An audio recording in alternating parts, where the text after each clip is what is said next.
the Skull and Bones secret society was originally called the Brotherhood of Death. George Bush Jr., his father George H.W. Bush, and his grandfather Prescott Bush have all been initiated into this macabre fraternity, which was established in 1832 at Yale University by William Huntington Russell, whose family were America's biggest opium smugglers. George W. Bush was initiated into the Skull and Bones Brotherhood of Death in 1968. The ceremony took place at the Society's headquarters, which is a stone building with almost no windows. This mausoleum-type building is known as the Tomb. There is a small enclosed courtyard, an internal chamber where initiates lay masturbating inside a coffin, and a museum of artifacts held sacred by the Society's members, which are all called Bonesmen, regardless if they are male or female. Many of the artifacts inside the Skull and Bones headquarters have been stolen by its members. To prove their devotion to the Brotherhood of Death, Bonesmen have robbed graves, bringing human skulls and skeletons back to their tomb and placing them in glass display cabinets. For nearly 40 years, George W. Bush has been an active member of this most bloodthirsty occult secret society. His allegiance is primarily to his fellow Bonesmen, not the American people.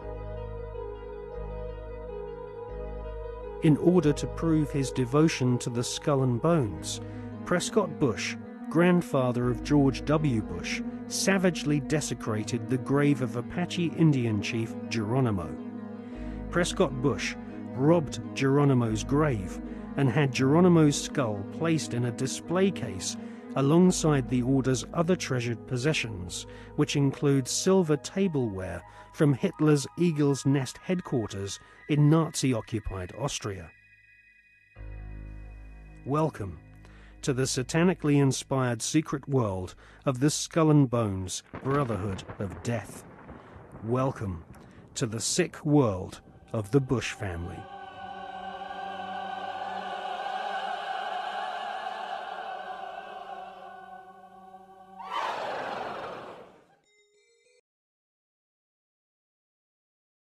No family has produced more club members than the Bushes.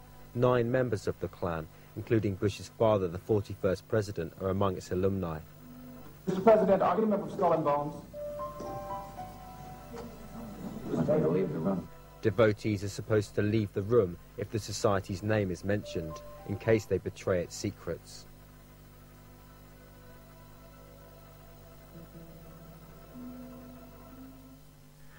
Okay, you ever met Bush or? Oh yes, he was a couple years behind me, but I have met him. Bush Sr.'s Skull and Bones name was Magog, the name given to the most sexually experienced bonesman. George W. is known as Temporary, since he was too lazy to change his initial name. Skull and Bones is just one of many secret societies scattered around the United States that still dominate the paths to power. In San Francisco, there is the men-only Bohemian Grove Club. You have a group that sees itself as superior to all others within society. And I think that is the element which is carried over from Skull and Bones into these organizations, this superiority. This is a private club. You're not supposed to be here at all. Then turn the camera off.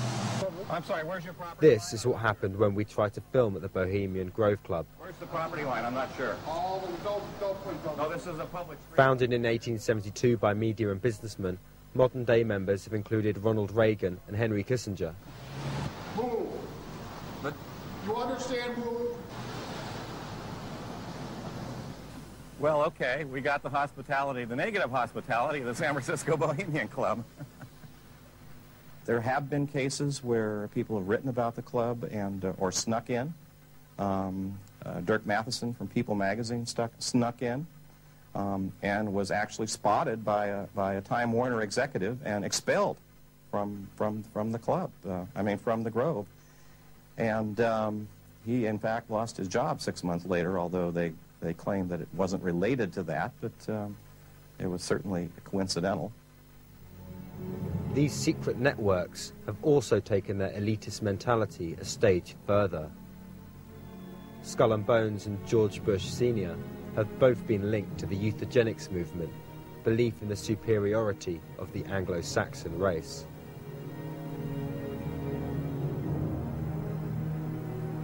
And fellow Bonesian, Avril Harriman, has been strongly implicated with US business funding for Hitler in the 1930s.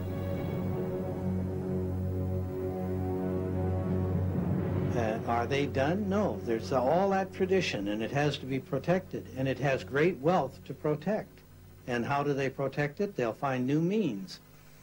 They'll hold offices, they'll hold appointive offices and elective offices, and they will be in charge of huge amounts of money. The Skull and Bones today is one of a number of groups. It happens to be now a semi-secret group. If this is one secret organization, and I was fortunate enough to get the membership list, how do I know, or anybody know, there are not other secret groups where I have not, or nobody else has had the membership list?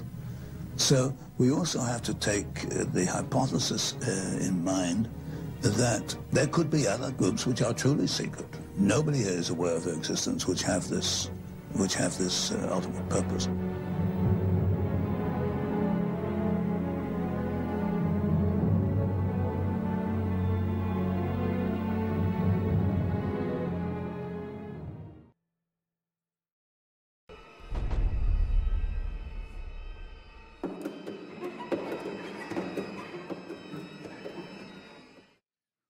During last year's political campaign, something called the Trilateral Commission became an issue of sorts. The group was anathema to the Republican right wing. The Trilateral Commission is meeting in Washington and is getting some high-level Republican attention. John Ferrugia reports.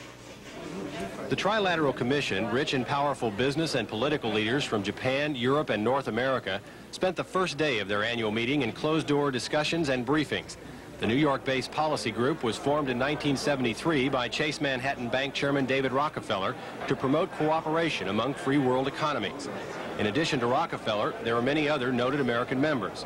Among them, economist Alan Greenspan, former Defense Secretary Harold Brown, and Ford Motor Company Chairman Philip Caldwell.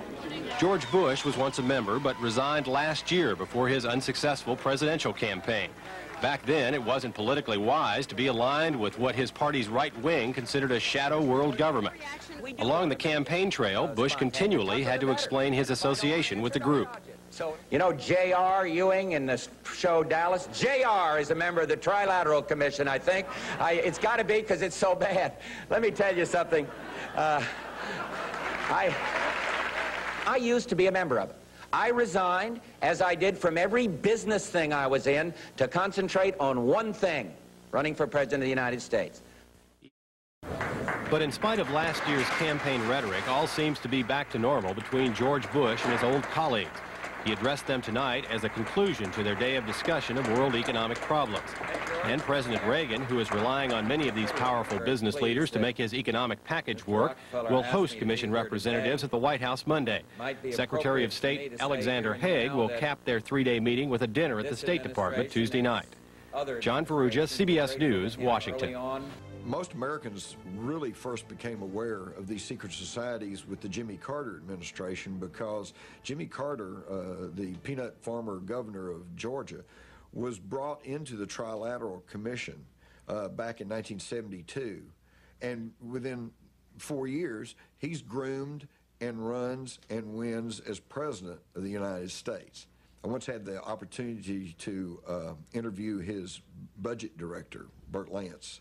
And I asked him, well, you know, what's the deal about the Trilateral Commission? And he simply smiled and he said, I was the only member of the cabinet that was not a member, and now I'm out. Further proof of the group's influence, according to Mars, comes in 1980 when Ronald Reagan, who is not a member of the Council on Foreign Relations or the Trilateral Commission, runs for president. And he pledged in New Hampshire that if elected, he would investigate these secret societies. He also said that he would never accept the secret society member George Bush as a member of his administration. So he rushes into the National Convention late at night, very unprecedented, and says, I choose George Bush as my running mate. So George Bush, the secret society man, is now in the catbird seat. And then just a month or two after Reagan took office, he's shot. And if it wasn't for about that much, it would have hit his heart, and George Bush would have been in years earlier.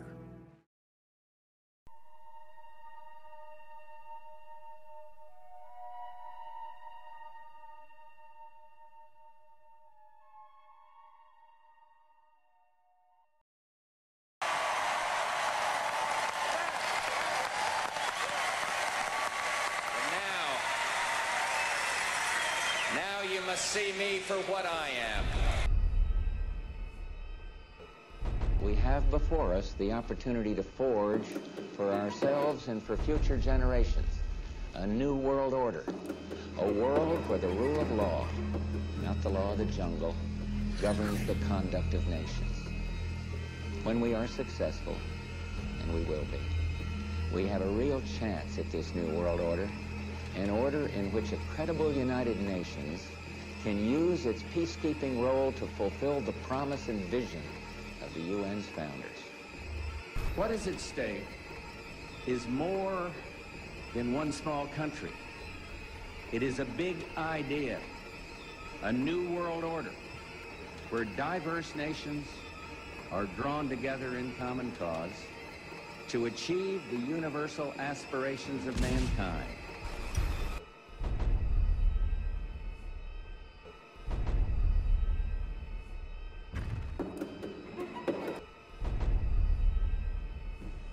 And if Washington doesn't have enough to talk about these days, the Washington Times reported today that unidentified White House aides in the Carter, Reagan, and Bush administrations now are being investigated for using the services of a call boy ring. The paper reports that 2 of the male prostitutes were given a late-night tour of the White House last year. The White House press secretary, Marlin Fitzwater, said he knew nothing of this investigation. NBC's Lisa Myers reports her sources in the U.S. Attorney's Office say the investigation is not focusing on prostitution, but on fraud involving the use of credit cards to pay for the call boy services.